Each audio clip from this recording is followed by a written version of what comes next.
My name is John Barker, and I'm 42 years old.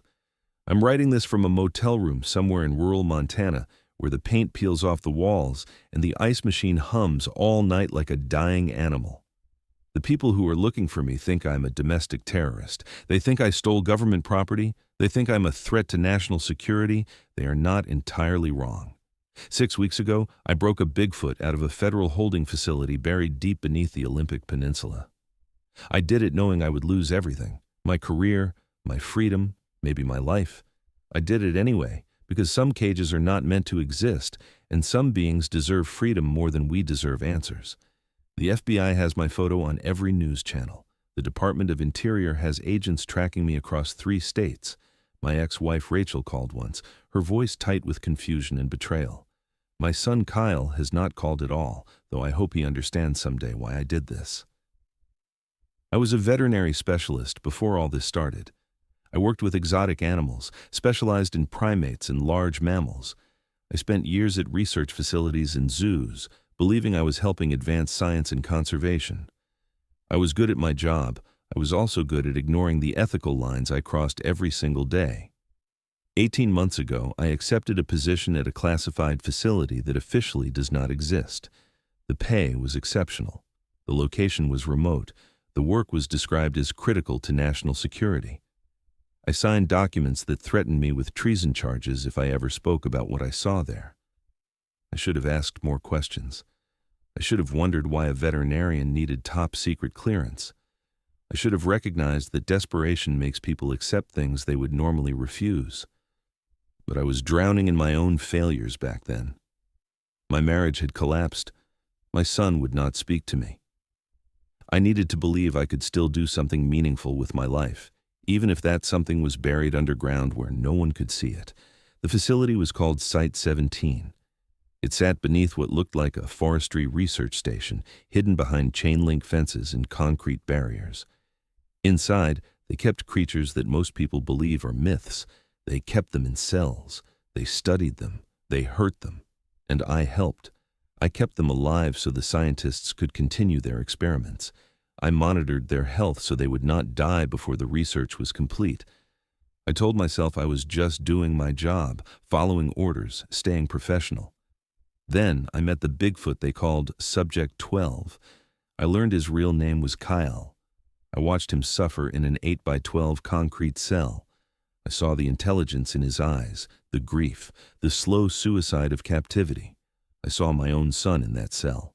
So I broke him out.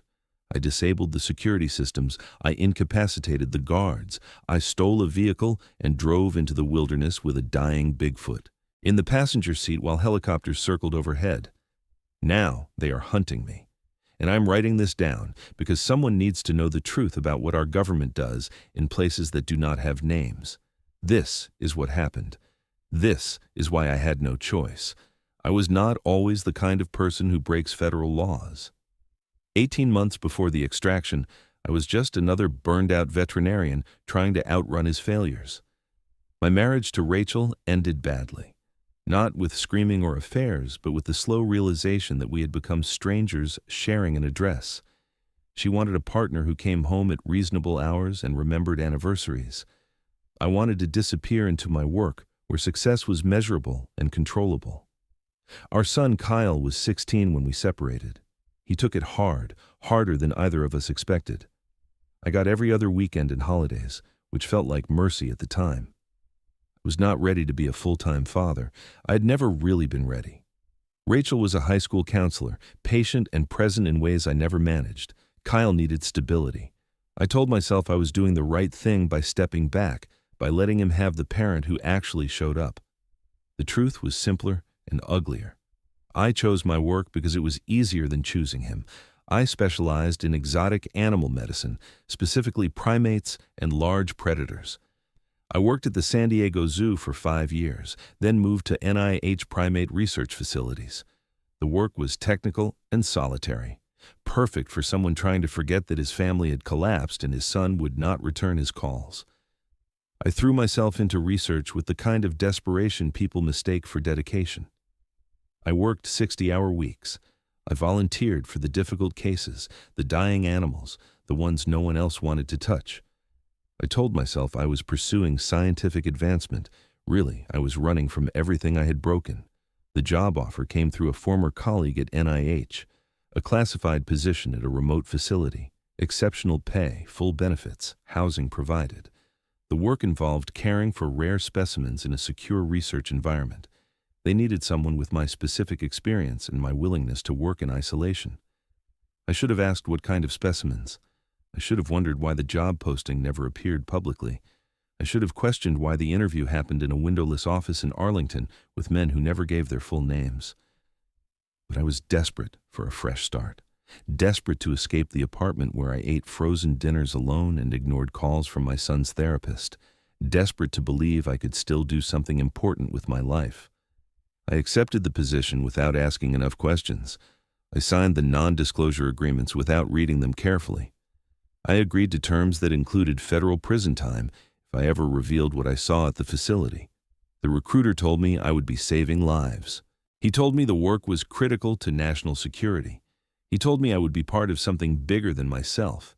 He did not tell me I would be keeping Bigfoot alive in concrete cells so scientists could study how to weaponize their abilities. He did not tell me I would become complicit in something monstrous. I should have known nothing good happens in places without names on maps. I arrived at Site 17 on a cold morning in early autumn, 15 months before I would destroy my life to set a Bigfoot free. The facility sat in the Olympic Peninsula wilderness, accessible only by a single unmarked road that wound through old-growth forest for 40 minutes. The surface structure looked like a standard forestry research station. Prefab buildings, equipment sheds, a few vehicles parked in gravel lots. Underground was different. The entrance required biometric scanning, retinal verification, fingerprints, voice recognition. Armed guards stood at every checkpoint, their faces blank and professional. I signed in using credentials that identified me only by a number, not a name. A woman named Dr. Elena Vasquez met me in the subterranean lobby. She was maybe 50, with steel gray hair pulled tight and eyes that evaluated me like I was a specimen she might dissect. She shook my hand with the grip of someone who viewed pleasantries as inefficient. "Welcome to Site 17, she said. "Your orientation begins now. Everything you see here is classified at the highest level. You will refer to subjects by number only. You will not discuss your work with anyone outside this facility, including family. You signed the agreements. You understand the consequences of violation. I understood. Federal charges, decades in prison, treason. The security chief was a man named Jay Copeland, former Special Forces, built like he still trained for combat. He was maybe 35, with careful eyes that missed nothing. He walked me through security protocols with the precision of someone who had memorized every possible failure point. This facility does not exist on any official record, Jay said. The people here do not exist either, as far as the outside world knows. That includes you now, Dr. Barker. You are a ghost working with ghosts. Elena led me deeper into the complex, concrete tunnels lit by fluorescent strips, air that smelled recycled and cold, doors marked only with numbers and biohazard symbols. Your primary responsibility is specimen health management, Elena explained. You will conduct daily medical assessments, manage feeding protocols, treat injuries and illnesses, and ensure subjects remain viable for research. I asked what kind of research. She stopped walking, turned to face me with an expression that suggested I had asked a stupid question. Cryptozoological specimens, Dr. Barker. Animals that conventional science claims do not exist. We study them. We learn from them. We determine whether their unique capabilities can be adapted for national security purposes. She opened a door to an observation corridor. Beyond the reinforced glass, I saw holding cells, concrete boxes with drains in the floors and metal fixtures bolted to the walls. In those cells were creatures I had spent my entire life believing were impossible. A massive primate, unlike any known species. Something reptilian that moved with intelligence behind its eyes. Things with proportions that violated every principle of biology I had studied. And in the cell at the far end, hunched against the wall with its face turned away, was a Bigfoot. Elena watched my reaction with clinical interest. Subject 12, she said. Captured 14 months ago during a logging operation. Male, approximately 8 feet tall, estimated age between 40 and 50 years. Physically healthy but psychologically declining. Your job is to keep it alive. I stared through the glass at the Bigfoot, at the massive shoulders and dark fur, at the way it sat perfectly still, like something waiting to die. That is not an animal, I said quietly. Elena smiled without warmth. Then it should be easy to keep it healthy, Dr. Barker. It is your only job. The first few weeks at Site 17 passed in a haze of routine and denial. I told myself the creatures were just animals. Unusual, yes. Scientifically fascinating, certainly. But still just animals requiring medical care like any other exotic species I had treated. I conducted daily health assessments, checked vital signs through observation ports, monitored feeding behaviors and waste elimination, documented everything in detailed reports that Elena reviewed with exacting precision. The facility held 7 specimens. Elena referred to them only by number, never by species name. Subject 4 was juvenile, maybe adolescent. It looked similar to Subject 12, but smaller, with fur that was lighter in color. Subject 7 was aggressive, had already injured 2 handlers. Subject 12 was different from the others. While the rest showed signs of stress, anxiety, territorial behavior, Subject 12 showed something worse: depression. The kind of profound psychological shutdown I had seen in captive primates who had given up on survival. He sat in the same position for hours, faced the wall, refused to acknowledge when I delivered food. His breathing was steady but shallow, his movements minimal and mechanical. Every symptom pointed to an animal in the process of dying by choice. I tried to maintain clinical detachment. I'd worked with dying animals before, had euthanized hundreds over my career. I knew how to separate emotional response from professional duty, but something about Subject 12 kept pulling at my attention. His cell was 8 feet by 12 feet, concrete floor with a drain, concrete walls painted industrial gray, a metal toilet bolted to one corner, a concrete sleeping platform with no bedding, fluorescent lights that never dimmed, a camera in the ceiling that recorded everything. No enrichment, no stimulation, no comfort. I had seen better conditions in maximum security prisons. During my second week, I asked Elena about environmental improvements, bedding material, objects to manipulate, varied lighting schedules, basic welfare standards for captive animals. She looked at me like I had suggested painting the cells with flowers. These are not zoo animals, Dr. Barker. They are research subjects. Introducing variables would compromise data collection. The conditions are adequate for survival, which is all we require. But Subject 12 is deteriorating, I said. Psychologically, he is shutting down. If this continues, he will die. Then treat the symptoms, Elena said. We have pharmaceutical options, antidepressants, stimulants, whatever you deem medically necessary. But the environment remains unchanged. Those are the parameters. I started Subject 12 on medication, delivered it in his food, which he barely touched, monitored for effects, which were minimal. The Bigfoot continued his slow withdrawal from life. At night, in the small apartment they provided me on the surface level, I lay awake thinking about that concrete cell, about the way Subject 12 sat with his face to the wall, about the intelligence I saw in his eyes during the brief moments he looked at me. I thought about the times I had put animals down because their quality of life had become unbearable, the mercy of ending suffering when no other option existed. I wondered if that would be kinder than keeping Subject 12 alive in that cell. I wondered if I had the courage to suggest it. I wondered what that said about me, that I was considering euthanasia before I considered resistance. Jay found me in the observation corridor late one night, watching Subject 12 through the glass. He does that for hours, Jay said quietly. Just sits there, waiting. Waiting for what? I asked. Jay was silent for a long moment. For it to be over, he finally said, one way or another. 3 months into my work at Site 17, Subject 12 stopped eating entirely. He refused food for 12 consecutive days while his body consumed itself, while his already gaunt frame became skeletal. Elena ordered me to intervene. We cannot lose Subject 12 before completing the neural mapping protocols, she said. Use whatever methods necessary to maintain caloric intake. I knew what that meant. Forced feeding, restraints. A tube pushed down his throat while he was chemically sedated. Procedures I'd performed on animals too sick to eat on their own, now weaponized against a creature choosing to starve. I prepared the equipment with hands that shook, mixed the nutritional formula, drew up the sedative in a syringe calibrated for his estimated body weight. I told myself this was medical care, that I was preventing suffering, that keeping him alive was the ethical choice. The lies we tell ourselves are always the most convincing. Jay and 2 other guards helped me move Subject 12 from his cell to the medical bay. The Bigfoot did not resist. He moved like something already dead, limbs responding to commands with mechanical compliance.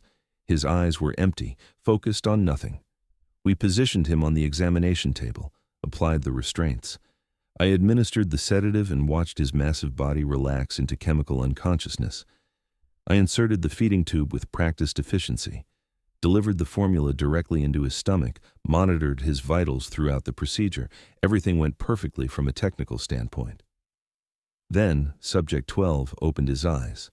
The sedative should have kept him unconscious for at least 30 minutes, but he was awake, aware, looking directly at me with eyes that were not animal eyes, eyes that held understanding, recognition, accusation. He did not struggle against the restraints, did not try to remove the tube. He just looked at me while I stood there with my hand still on the feeding apparatus, frozen by what I saw in that gaze. I saw my son Kael. Not literally, of course. Subject 12 looked nothing like my 16-year-old son, but the expression was identical. The same look Kael had given me 3 years earlier when I found him in the bathroom after his first suicide attempt, when I had to hold him down while paramedics worked, when he looked at me like I was the enemy, keeping him trapped in a life he could not bear. The same look that said, "Why will you not let me go?" I stumbled backward. Jay caught my arm, asked if I was okay. I nodded, unable to speak, unable to look away from Subject 12, from the Bigfoot who was choosing death and whom I had just violated in the name of keeping him alive. We returned him to his cell. He moved to his usual position against the wall, faced away from us, became motionless again. That night I sat in my apartment and cried for the first time since my divorce. Cried for Subject 12, cried for Kael, cried for every creature I had kept alive when death would have been kinder. I could not maintain the distance anymore. I could not pretend this was just a job. The Bigfoot in that cell was not an animal. He was a person who wanted to die, and I was torturing him by preventing it. Something had to change. I started bringing him extra food, better quality than the standard rations, fruit when I could get it. I dimmed his lights at night, overriding the constant illumination protocol. I played music softly through the observation speaker, classical pieces that filled the silence. Small mercies, inadequate and pathetic. But Subject 12 began eating again. Over the following months, I watched other specimens suffer and die in ways that stripped away any remaining illusions about Site 17's purpose. Subject 4, the juvenile Bigfoot, died during a routine tissue extraction procedure. Elena wanted deeper samples, bone marrow and organ biopsies. She assured me the sedation would prevent pain. She was wrong. I heard Subject 4 screaming from 3 corridors away. By the time I reached the medical bay, it was over. The juvenile Bigfoot lay on the table, still restrained, blood pooling beneath the body. Elena stood nearby, dictating notes into a recorder about unexpected cardiovascular collapse. She ordered me to perform the necropsy immediately while the tissues were fresh. I spent 4 hours dissecting a dead Bigfoot while Elena photographed and collected samples. The juvenile was maybe 10 years old by my estimation. Its organs showed signs of chronic stress. Its bones showed evidence of previous injuries that had healed poorly.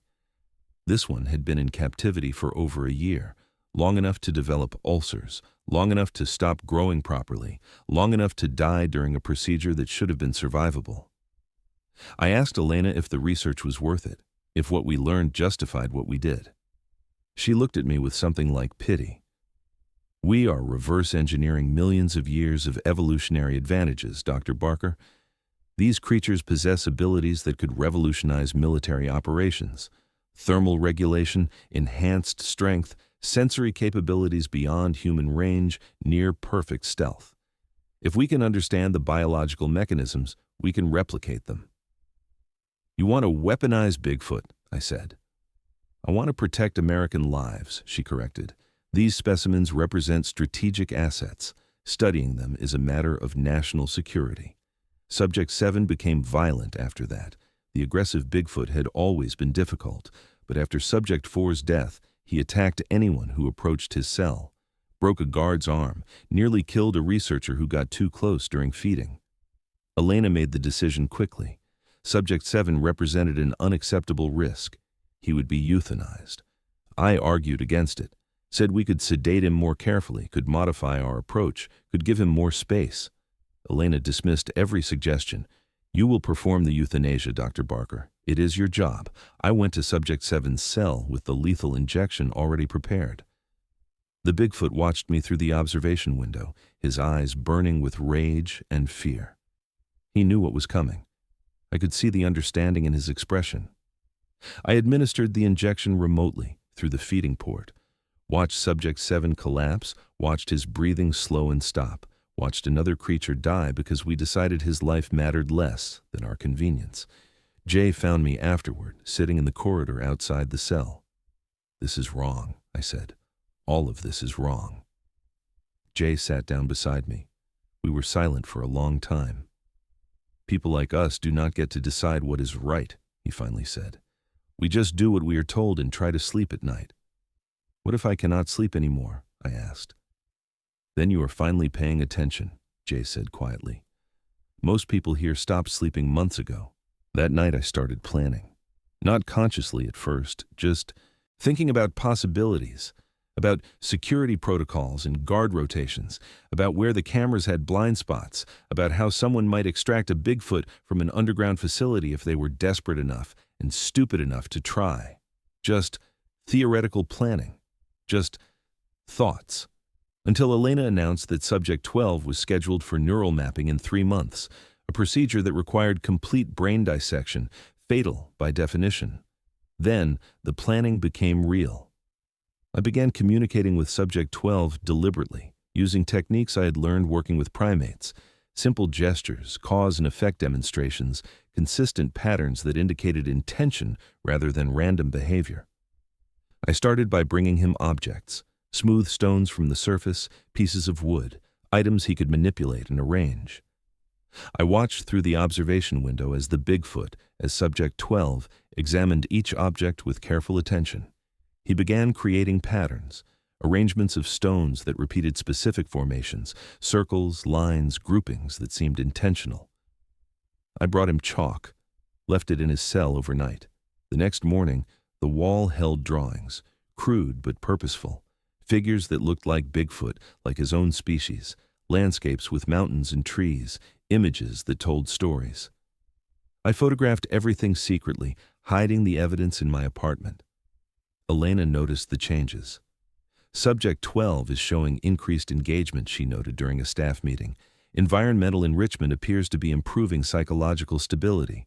Continue current protocols. She thought I was making him a better research subject. She did not realize I was proving his consciousness. I began leaving writing materials. Paper and pencils passed through the feeding port. Subject 12 used them, slowly at first, then with growing confidence. His drawings became more detailed, more specific. He drew his own face, then other faces, similar but smaller. Family, I realized. He had family. One evening I sat outside his cell for hours, passing items back and forth through the feeding port. He would arrange stones in patterns, I would photograph them, he would draw images, I would study them. We were communicating, slowly, imperfectly, but genuinely. I brought him a map of the Olympic Peninsula one night, printed from the facility's computer. I slid it through the feeding port and watched as Subject 12 studied it with intense focus. His massive finger traced locations. He made marks with the pencil, circling an area deep in the wilderness, far from any roads or trails. He pointed at the circles, then at himself, then at the other figures he had drawn. Family. He drew tears on the faces, made sounds, low and mournful, that needed no translation. They were waiting for him, missing him, grieving. I pulled out my wallet, showed him the photo I carried of Kael from before the divorce, before everything fell apart. My son at 14, smiling, in a soccer uniform. Subject 12 looked at the photo for a long time. Then he placed his huge hand over his heart and made a sound, questioning and gentle. "Your child?" he seemed to ask. I nodded. "Mine. Who does not speak to me anymore because I was never there when he needed me." The Bigfoot understood. He placed the map and his drawings together, pointed at his circled location, pointed at my photo of Kael. Then he arranged stones in a new pattern, two separate groups with a line between them. Separation, he was saying. Loss, distance. We sat on opposite sides of the reinforced door, two fathers who had failed the ones who needed them most, and I finally allowed myself to see the complete truth. Subject 12 was not a specimen. He was a person. He had a name, a family, a life that we had stolen. Keeping him here was not research. It was kidnapping. It was torture. It was everything I had spent my career telling myself I would never participate in. I had to get him out, even if it cost me everything. I learned the Bigfoot's real name through patience and repetition. He would tap his chest and make a sound, two syllables that my mouth could not quite replicate. The closest English approximation I could manage was Kael. Kael taught me about his people during our nightly sessions, through drawings and gestures, through the slow development of a communication system that mixed symbols and sounds and context. Bigfoot were not numerous, he showed me, maybe a few hundred remaining, scattered across the deepest wilderness areas. They lived in family groups, 6 to 10 individuals, moving seasonally to avoid human contact. His drawings showed me their history, images of larger groups from generations past when his people had been more common, then fewer figures in each image, then scattered individuals. A species in decline, dying out one family at a time. Humans caused this, Kael made clear. Not through hunting or direct violence, though that happened too. Through logging, through development, through the steady elimination of habitat. Through the occasional capture, like his own, when Bigfoot were tranquilized during logging operations and taken to facilities like Site 17. Kael had been captured during a logging operation in the Olympic Mountains. He had been protecting his territory, trying to drive the machines away with displays and vocalizations. The loggers had called in a team, tranquilizer darts, nets, transportation to a facility where he became Subject 12. That had been 14 months ago, 14 months since he had seen his mate, his offspring. 14 months in a concrete cell. He drew his family with loving detail. His mate, who he indicated through gestures, was strong and fierce. Two juveniles, maybe equivalent to human teenagers, who he clearly worried about constantly. They were waiting for him, he showed me. Waiting in the place he had marked on the map. I asked if he had tried to tell the researchers this, if he had tried to communicate with Elena or the others. Kael's expression answered before his gestures did. He had tried. In the beginning, he had tried everything. The researchers had documented it as interesting behavioral responses, nothing more. They did not want to see consciousness. They wanted specimens. At night, I researched everything I could find about Bigfoot sightings and folklore. Most of it was nonsense, obvious hoaxes and misidentifications. But buried in the noise were patterns, reports from indigenous communities describing forest people who avoided contact but occasionally helped lost humans, accounts of creatures who showed mercy, who protected their own, who mourned their dead, people who hid because they knew what happened when humans found them. I thought about my own son Kael, about the suicide attempt 3 years ago that I had been too absent to see coming, about how he had tried to tell me he was drowning and I had been too focused on my career to listen. I'd failed to see Kael's consciousness, his pain, his humanity. I had treated him like a problem to solve rather than a person to know. I was not going to make the same mistake with Kael. I started gathering supplies, medical equipment that could be passed off as routine inventory, food that would not spoil, water purification tablets, a camping pack hidden in my apartment. I studied the facility's security protocols obsessively, guard rotations, camera coverage, emergency procedures. I identified the blind spots, the weaknesses, the moments when extraction might be possible. I researched the wilderness between the facility and the location Kael had marked. 60 miles of roadless forest, steep terrain, river crossings. Impossible for one man to traverse while helping an 8-foot-tall Bigfoot who had been weakened by months of captivity. Impossible, but necessary. Elena announced the timeline during a morning briefing. Subject 12's neural mapping procedure was scheduled in 8 weeks. Preparation would begin in 6. 8 weeks until they killed him. 8 weeks to figure out how to break a Bigfoot out of the most secure facility I had ever seen. 6 weeks before the scheduled neural mapping, I started making final preparations. I could not wait any longer. Kael's health was deteriorating despite my medical interventions, and the invasive testing protocols had increased in frequency. I needed help. Not official help that would guarantee failure, but I needed someone who understood what I was attempting, even if they could not actively participate. Jay Copeland found me in the observation corridor late one night, watching Kael through the reinforced glass. The Bigfoot was drawing on the walls again, images of the forest, of his family, of freedom. "You are planning something stupid," Jay said quietly. It was not a question. "I do not know what you mean," I replied. Jay sat down beside me. "Yes, you do. I've watched you study the security protocols. I have noticed the supplies going missing. I know what you are thinking, and I am telling you it is suicide. You will not get out of this facility with Subject 12. You will both end up dead or worse." "Then help me make it not suicide," I said. "Tell me what I am missing. Tell me how someone could do this successfully." Jay was silent for a long time. When he spoke, his voice was barely above a whisper. "I cannot help you actively. I have a family, a daughter. If I am caught assisting in something like this, I go to prison for the rest of my life." "I understand," I said.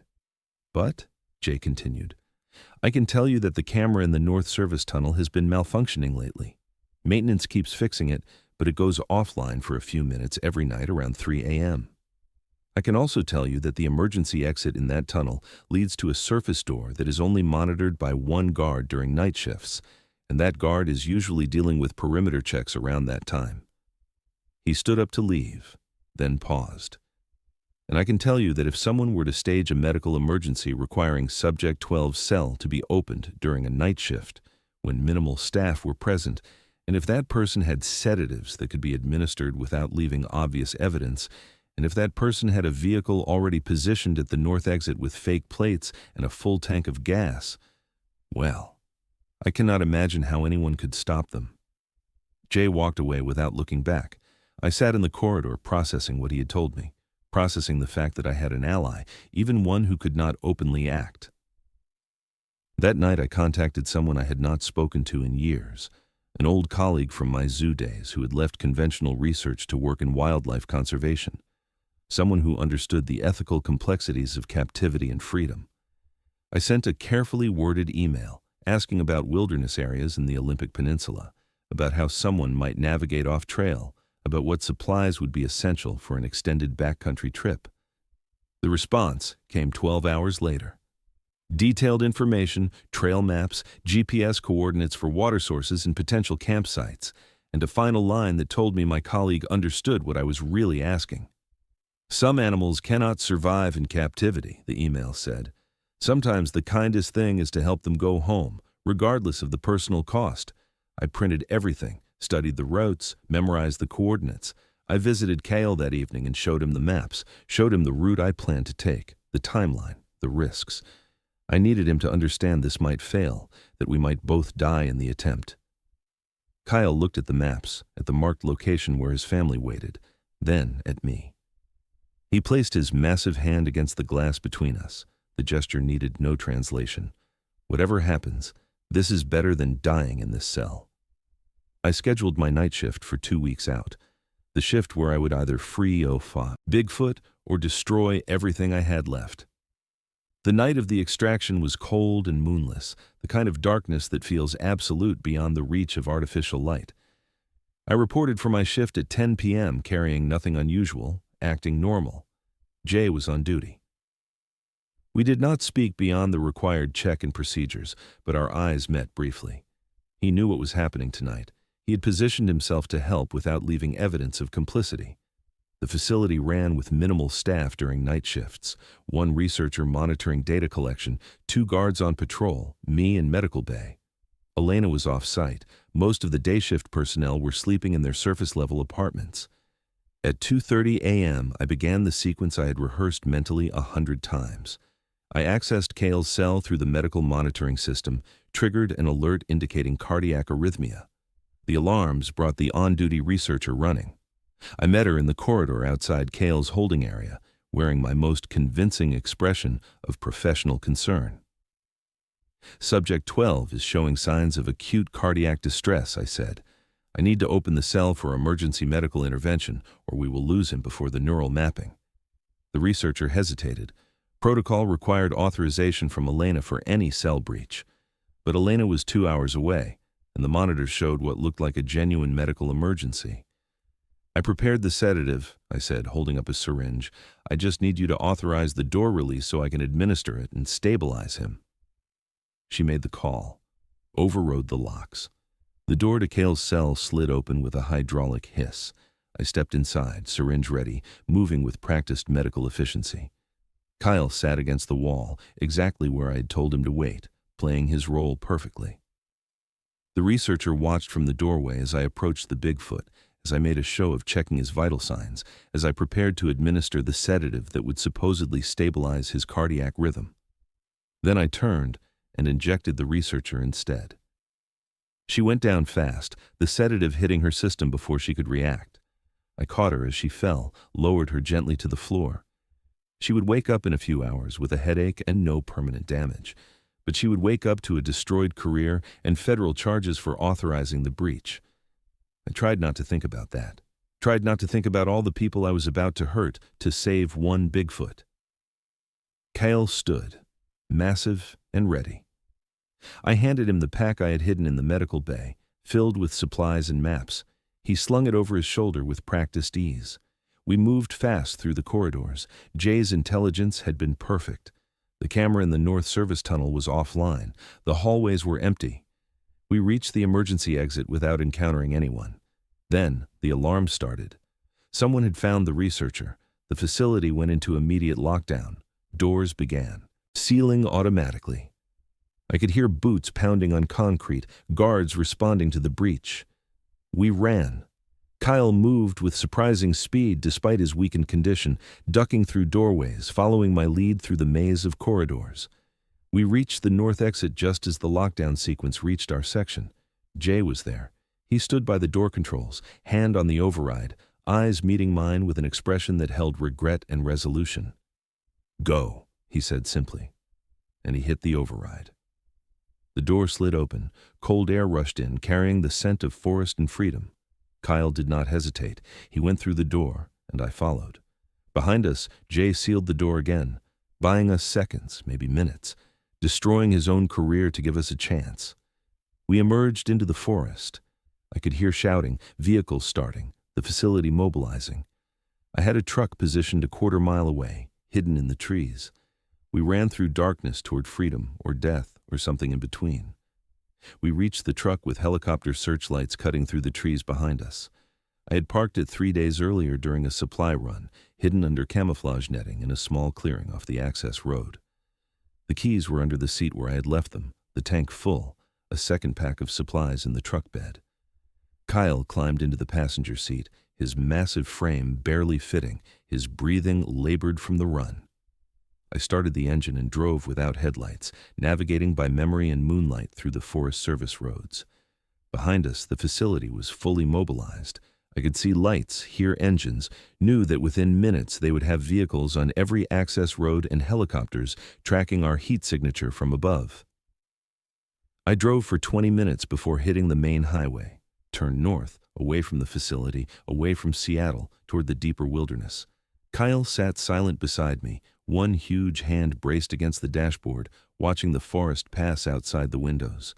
The truck radio crackled to life. All units, be advised. 2 subjects escaped from Site 17. Extremely dangerous. 1 human male, 42 years old, armed and unstable. 1 cryptid specimen, 8 feet tall, potentially aggressive.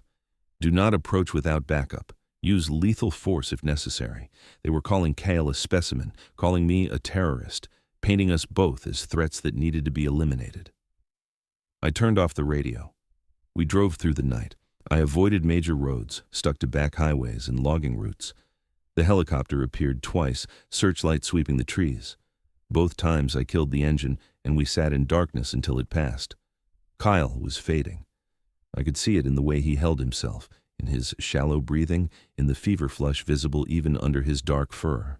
Months of captivity and malnutrition had weakened him. He needed rest, medical care, time to recover. We did not have time. By dawn, we had covered 60 miles. Not nearly enough. I pulled off onto an overgrown logging road, drove until the trees hid us from aerial surveillance, and stopped. Kael looked at me with exhausted eyes, made a sound, questioning. "We cannot drive farther," I said. "Too many roads, too many cameras, too many witnesses. From here we go on foot into the backcountry, 40 miles to the location you marked where your family waits, 40 miles through roadless wilderness, pursued by federal agents with a sick Bigfoot who could barely walk.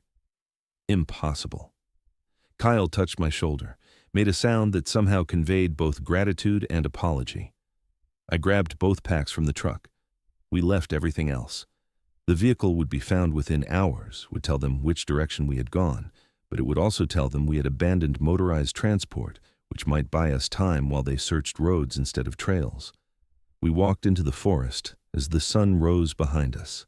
Kael moved slowly but with determination, his body remembering how to navigate wilderness despite months in a cell. I followed with GPS and maps, heading deeper into terrain where helicopters could not land and vehicles could not follow. Behind us, the manhunt intensified.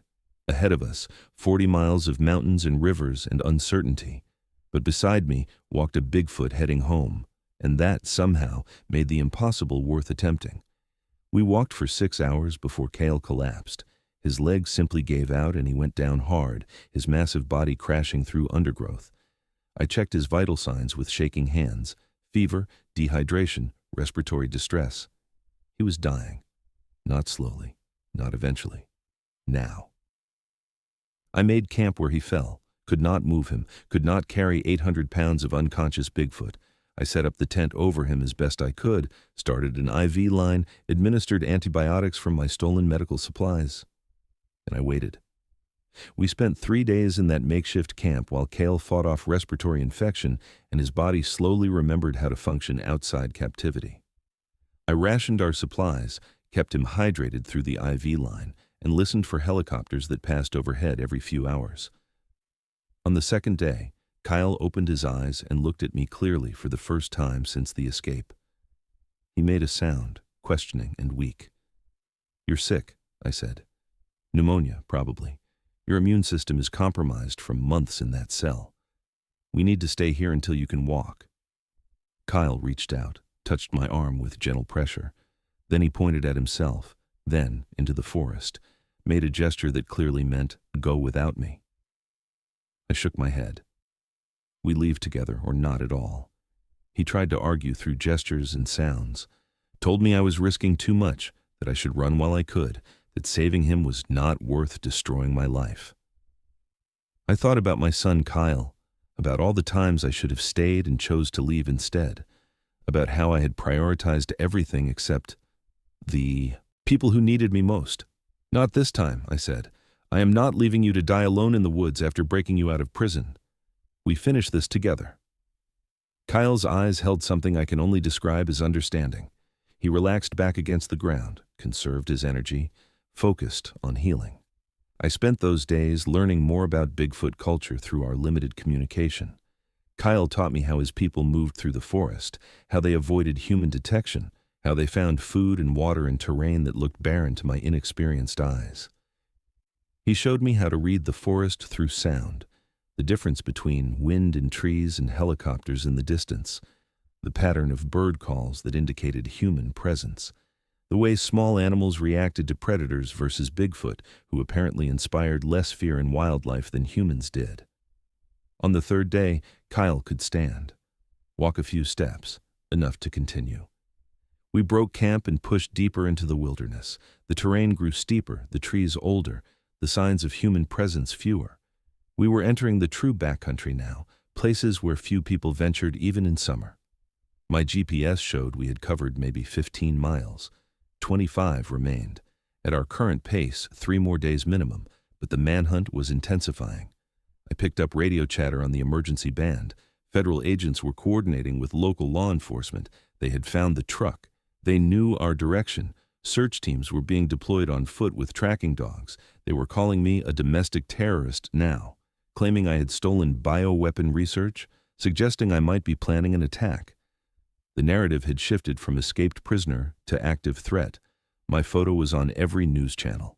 John Barker, veterinarian turned criminal, dangerous and unstable, armed and accompanied by an unknown creature. Do not approach.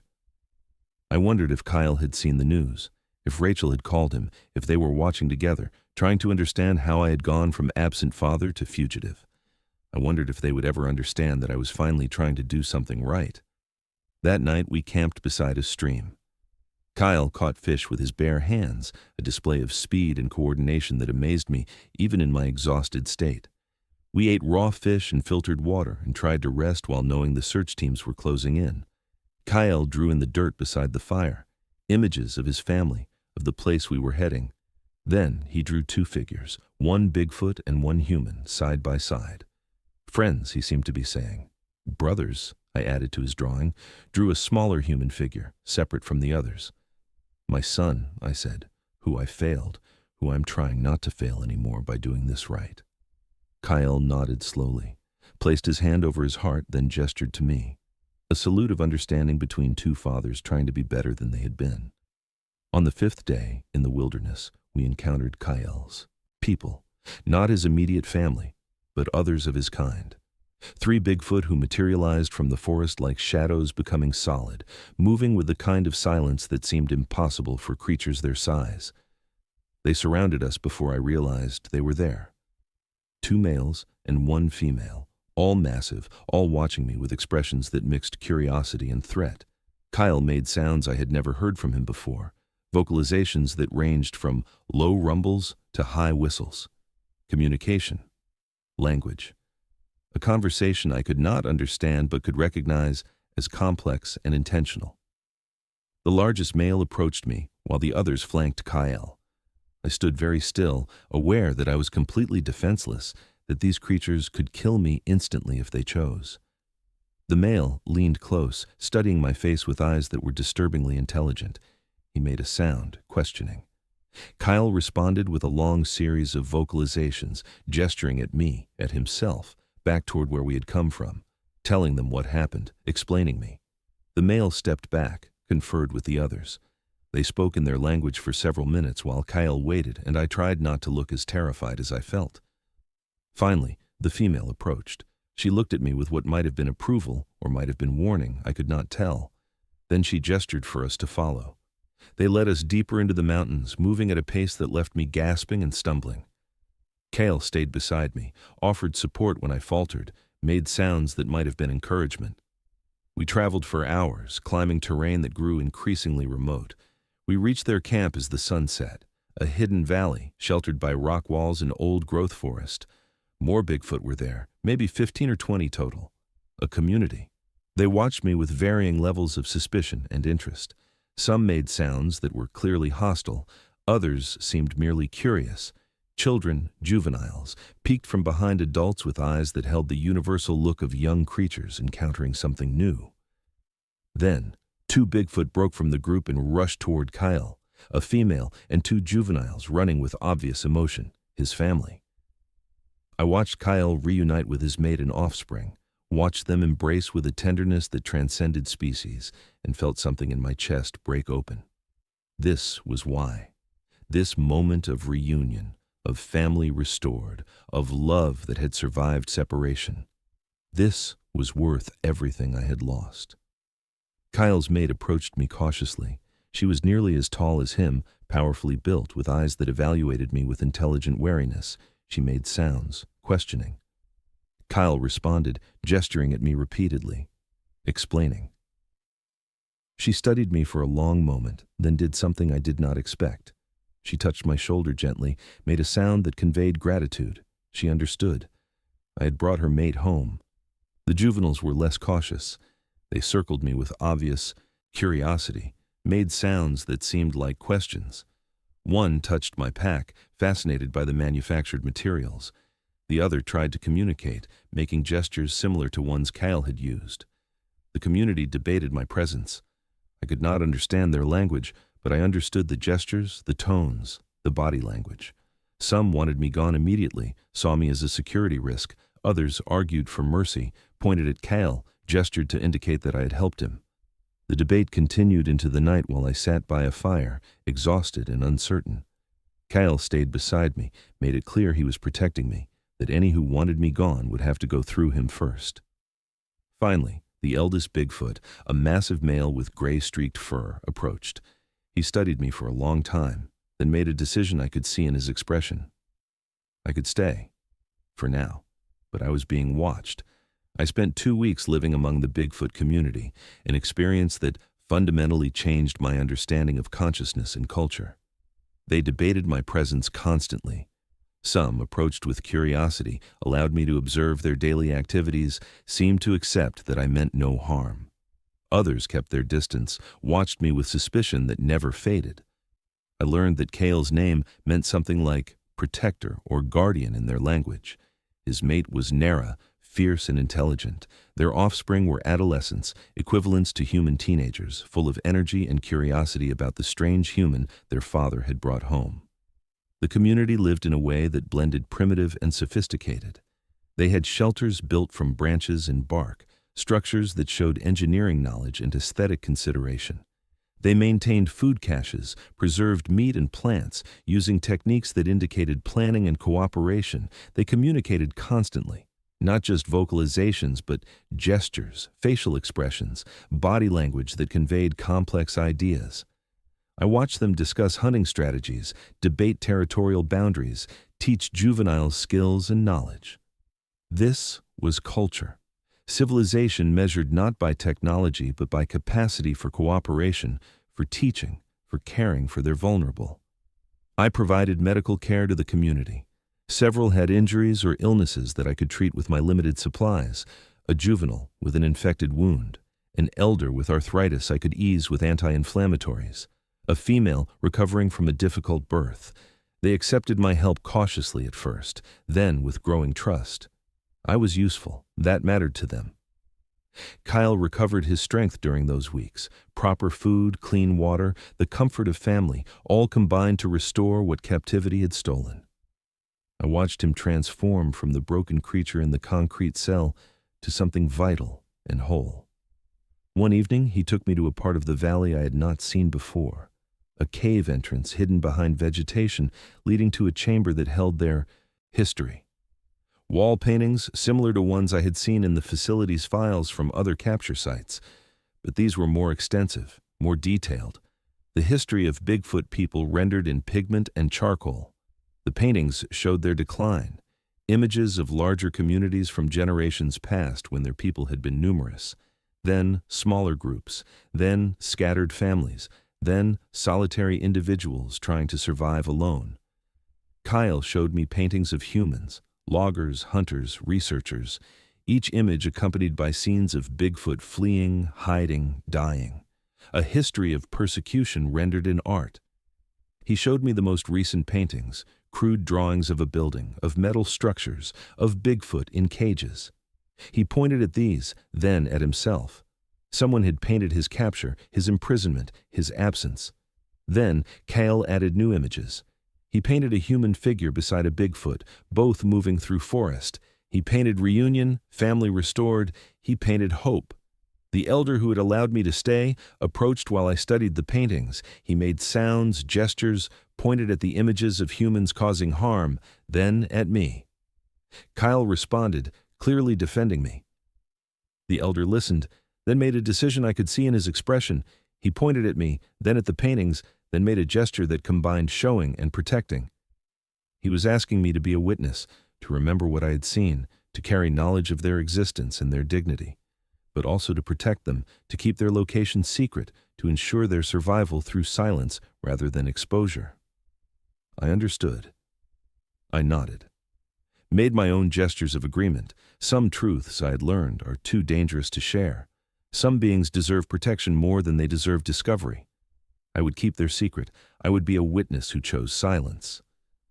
The federal agents found us on the 16th day, not through tracking, but through technology I had not considered. Satellite thermal imaging had detected the unusually large heat signatures in an area where no humans should be.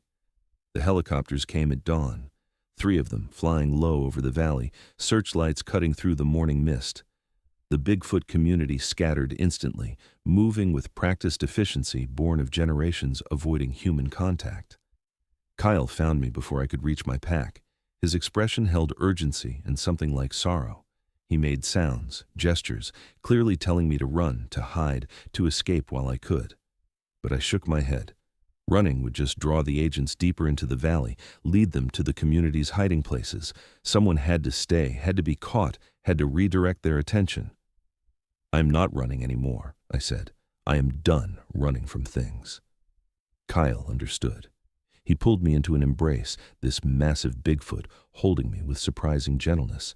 Then he pressed something into my hand, a small carved piece of wood, one of his personal possessions.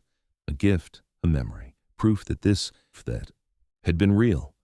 He made one final sound, low and resonant.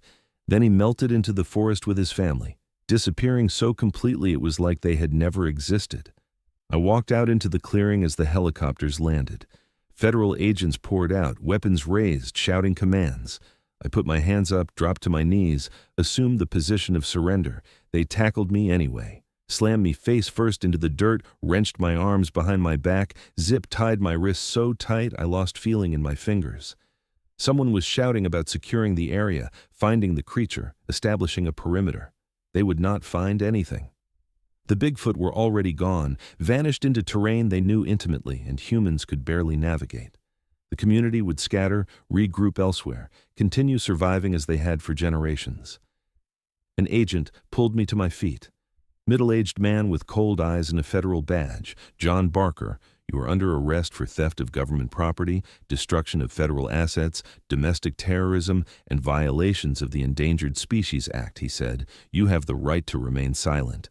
I smiled, despite split lips and the taste of blood. "The creature you want is not government property," I said. "His name is Kael.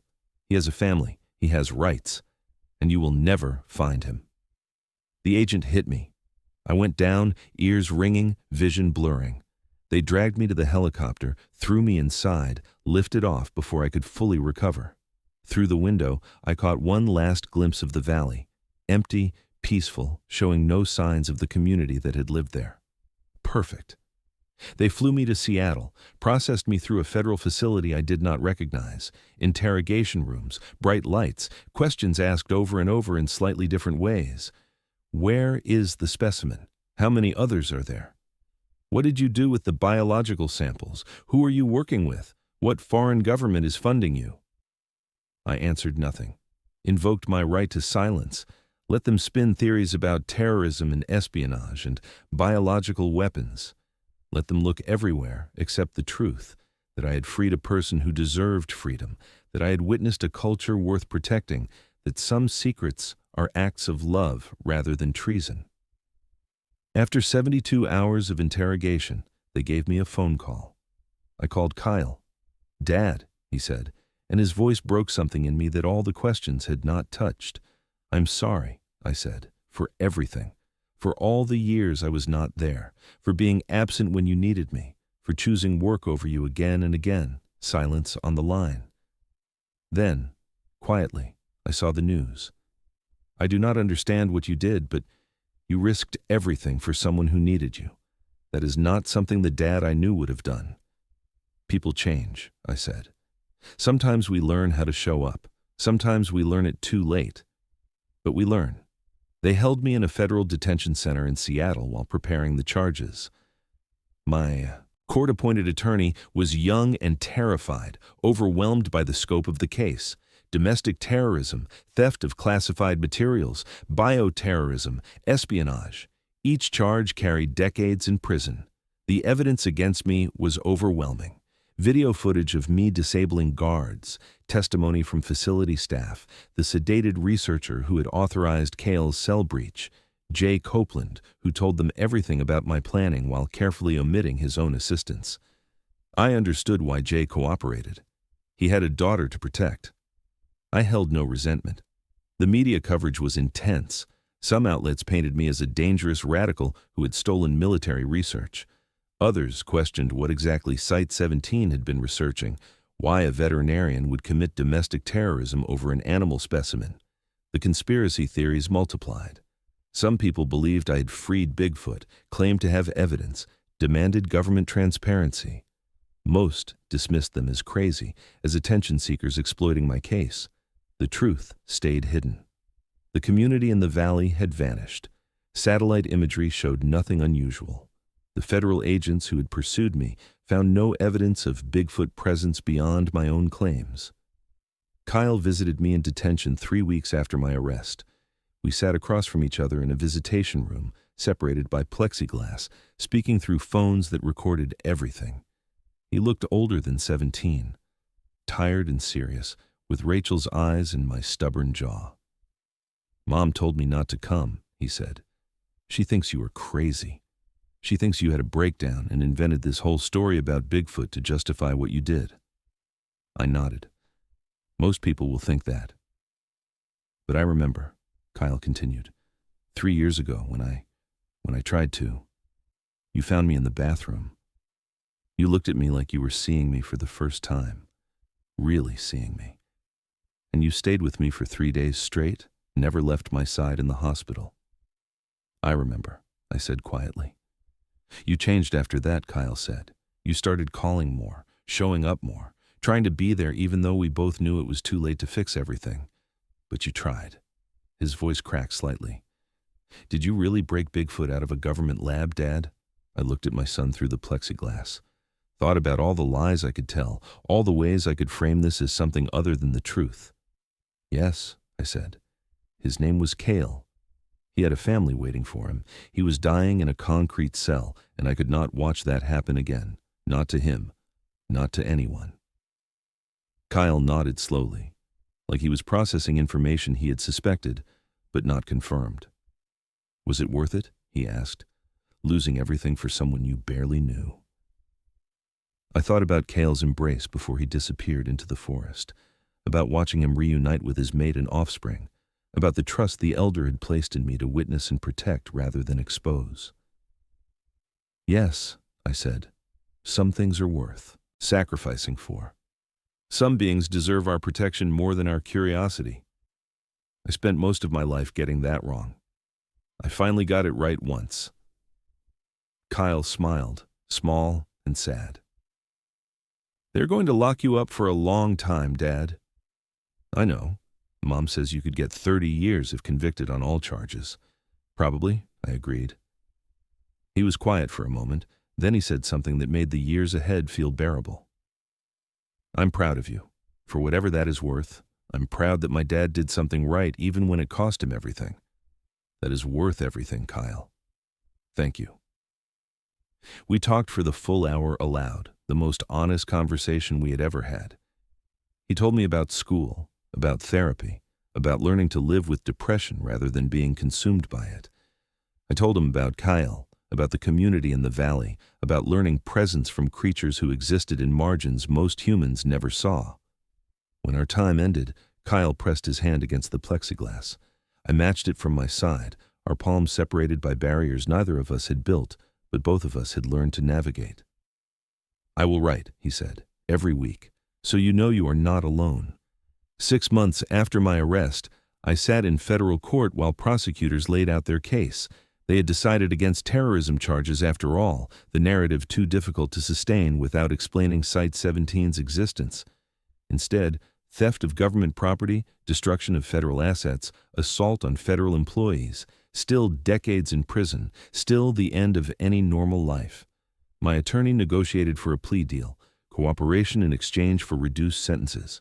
Tell them everything about the Bigfoot community, about their location, about their numbers. Help them recapture Kael and his family. Become a witness against whatever conspiracy they imagined I was part of.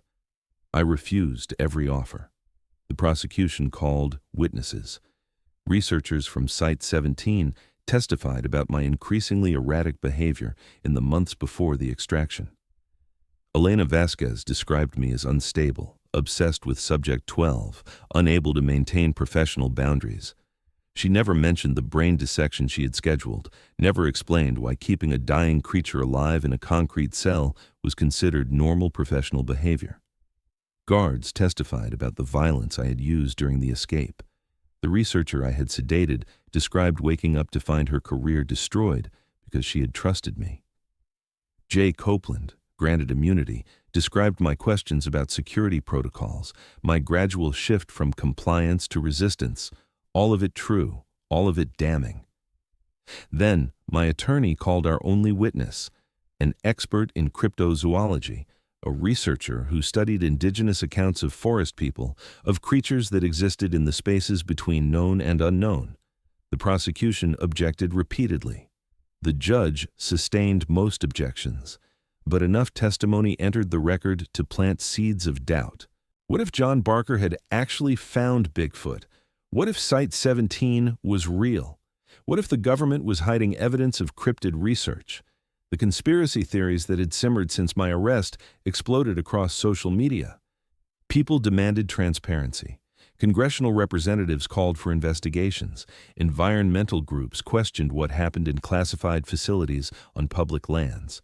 The government responded by sealing the case. National security concerns, they claimed.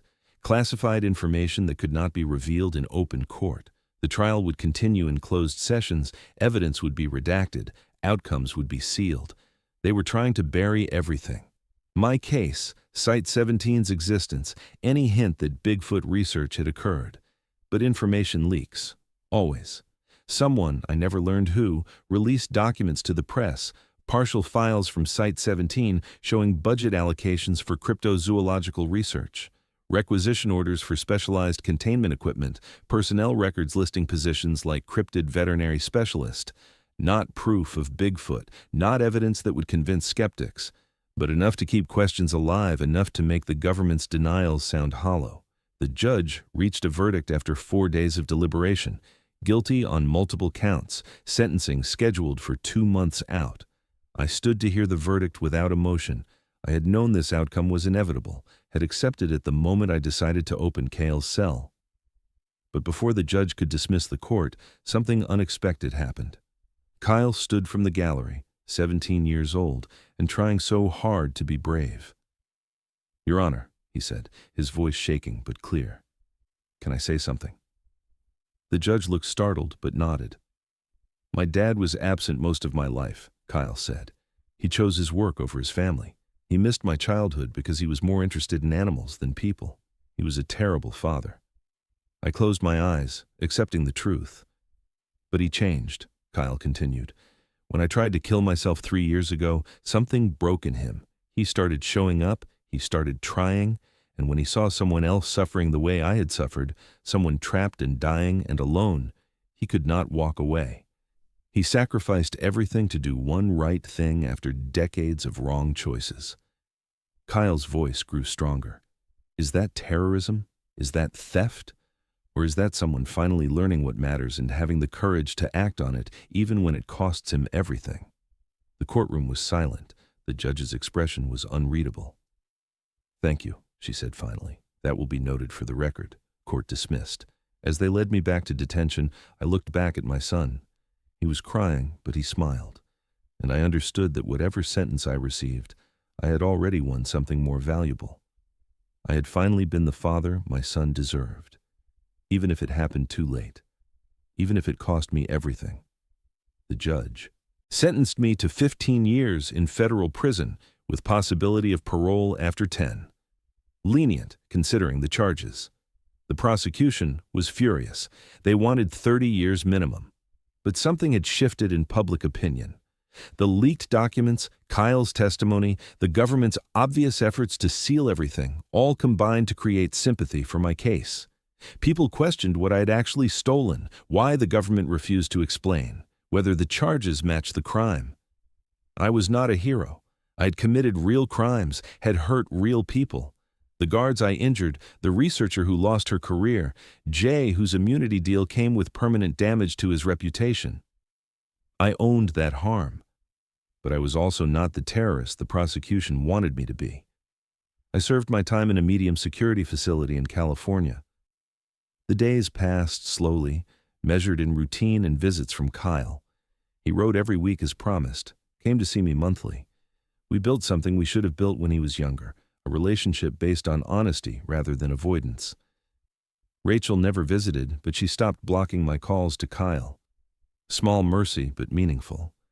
I worked in the prison library, read everything I could find about Bigfoot folklore and indigenous accounts. Most of it was nonsense, but buried in the noise were truths. Stories of forest people who helped lost humans, accounts of creatures who protected their families fiercely, but showed mercy to those who showed respect. Kael's people, described across generations and cultures, surviving through hiding, through silence, through the protection of those who witnessed them and chose secrecy over exposure. Other prisoners asked what I had done. I told them the simple version. I freed an animal from a research facility. Some understood. Others thought I was crazy, that 15 years for animal rights activism was excessive unless there was more to the story. I never explained more. Some secrets stay secret even in prison. 5 years into my sentence, congressional hearings began.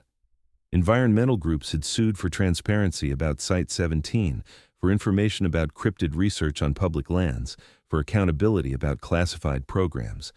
The hearings were partially closed, most testimony sealed, but enough information emerged to confirm what the leaked documents had suggested. Site 17 had existed. It had conducted research on unknown species. It had been shut down after my arrest, its contents relocated to undisclosed facilities. No mention of Bigfoot specifically. No confirmation that I had freed anything more than an unknown primate species. But acknowledgement that something had happened, that my actions had exposed programs the government preferred to keep hidden. The facility never reopened. Elena Vasquez retired quietly.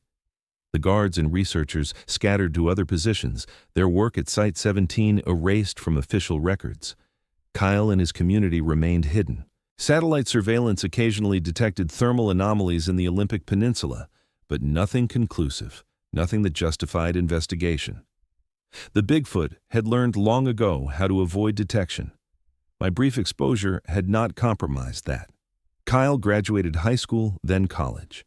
He visited less frequently as he built his own life, but our relationship remained strong. He brought his girlfriend once, a young woman who looked at me with curiosity rather than judgment. "My son is proud of what you did," she said. "He talks about you differently than most people talk about their fathers in prison." "He should not be proud," I said. "I destroyed my life through choices that hurt people." She smiled. "He is proud because you finally chose someone else over yourself. He knows what that took. He knows how hard change is." Year 8 brought parole hearings. My attorney argued I had been a model prisoner, had shown remorse for the harm I caused, posed no future threat. The prosecution argued I remained unrepentant about the core action, that I would likely repeat the crime if given opportunity. Both were right. I was sorry for the people I hurt. I regretted the guards' injuries, the researchers' destroyed career, the fear I had caused. Given the chance, I would handle those aspects differently, but I would free Kael again, absolutely and without hesitation. The parole board denied my first appeal, granted it on the second. I was released after 10 years and 3 months, stepping into sunshine that felt too bright, air that tasted too clean, a world that had moved on without me. Kael picked me up at the prison gates, 27 years old now, stable and present in ways I'd never managed at his age. He hugged me hard. "Welcome back, Dad. Let me show you what you missed." I returned to a world that had changed in the decade I was gone. Social media dominated, technology had leapt forward, the political landscape had shifted in ways I barely recognized. But some things remained constant. People still debated whether Bigfoot existed. My case had become legend in cryptozoology circles, a cautionary tale or an inspiration depending on perspective. Some believed I had actually freed a Bigfoot. Others thought I had mental breakdown and freed an unknown primate. Most dismissed the entire story as fabricated. I never clarified. My parole conditions prohibited me from discussing Site 17 or the events leading to my imprisonment. Fine by me. The truth was safer in silence. Kael helped me find an apartment in Olympia, close to where he lived with his girlfriend. Entry-level work at a veterinary clinic that was willing to hire a felon. Minimum wage, basic tasks, nothing like the career I had destroyed. But I showed up every day. I did the work. I went home to an empty apartment and felt grateful rather than bitter. Rebuilding took years. Most friends had abandoned me during the trial. Rachel had remarried, moved on completely. My professional reputation was destroyed beyond repair. But Kael stayed. And gradually, I built new connections. Co-workers who knew my history and hired me anyway. Neighbors who saw the older man trying to restart his life and offered kindness. A small community that proved people can change if they are willing to do the work. I started hiking again. Olympic Peninsula wilderness, the same forests where I had walked with Kael. I never went back to the valley, kept that location secret even from myself, by deliberately forgetting the exact coordinates. But I visited the general region, left small offerings sometimes, carved pieces of wood, arrangements of stones, signs that could mean nothing or could mean I remembered. One morning, maybe 3 years after my release, I found a response. A stone cairn I had not built, arranged with precision I recognized, and beside it a small carved figure, crude but clear. A Bigfoot and a human, side by side, Kael's style, or his offspring's, trained in the same technique. They were still there, still surviving, still remembering. I carried that carved figure home, kept it on my shelf beside the piece Kael had given me the day the agents came. 2 artifacts from an impossible friendship, proof that some connections transcend species and circumstance. Kael noticed them during a visit, picked up the newer carving, studied it carefully. "They are still out there," he said. "Kael and his family." "Yes," I said. "Still hidden, still surviving, still protected by the people who know and choose silence." "You could tell your story now," Kael said. "Your parole restrictions expired last year. You could write a book, do interviews, prove to everyone that Bigfoot exists." I shook my head. That would bring researchers, curiosity seekers, people who see Bigfoot as mysteries to solve rather than beings to respect.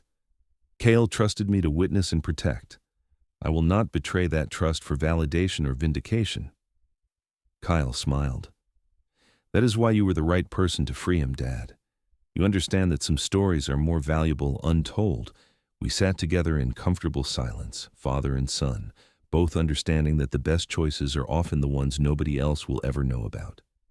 I never wrote the book, never gave the interviews, never confirmed or denied the speculation about what really happened at Site 17.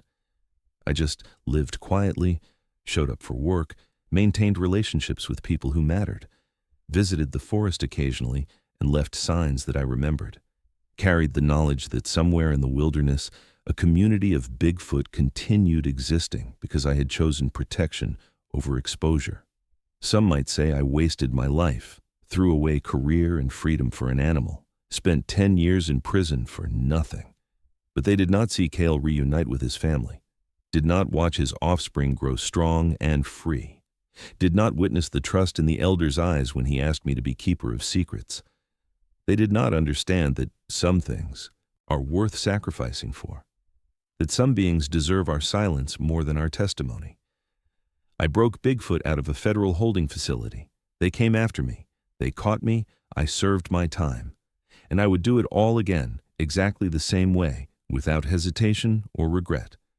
Some cages we break from the outside. Some we break from within. Both require the same thing, recognizing that the lock was always a choice,